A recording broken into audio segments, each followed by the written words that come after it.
Exercise 12 है, fill in the blanks.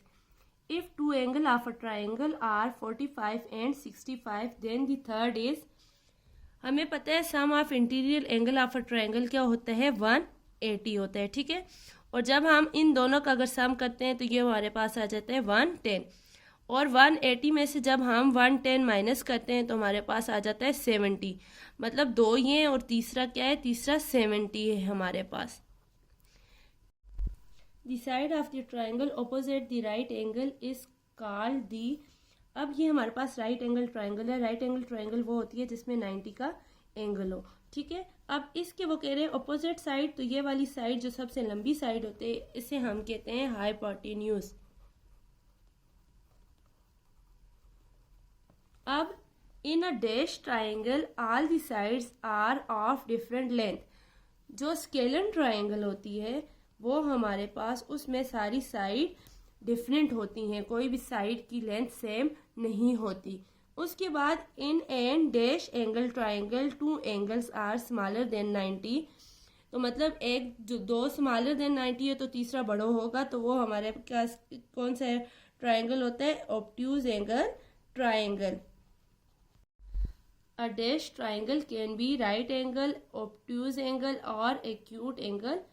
तो ये हमारे पास क्लासिफिकेशन ऑफ ट्रायंगल है बाय एंगल.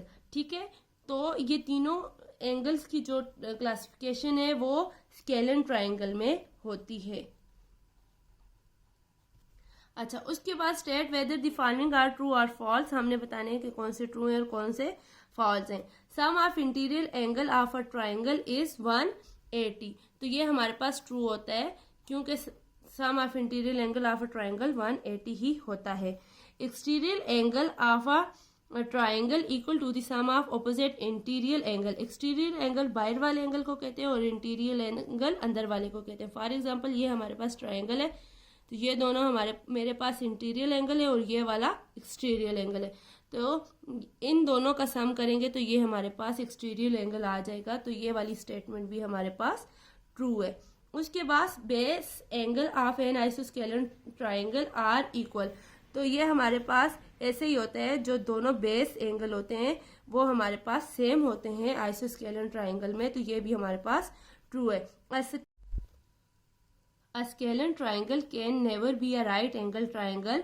तो वो कह रहे हैं कि स्केलन ट्रायंगल कभी भी राइट एंगल ट्रायंगल नहीं हो सकती. तो ये हो सकती है राइट एंगल ट्रायंगल. तो अगर ये नेवर को काट दिया जाए तो ये स्टेटमेंट ट्रू होती है, तो अदरवाइज ये फॉल्स है.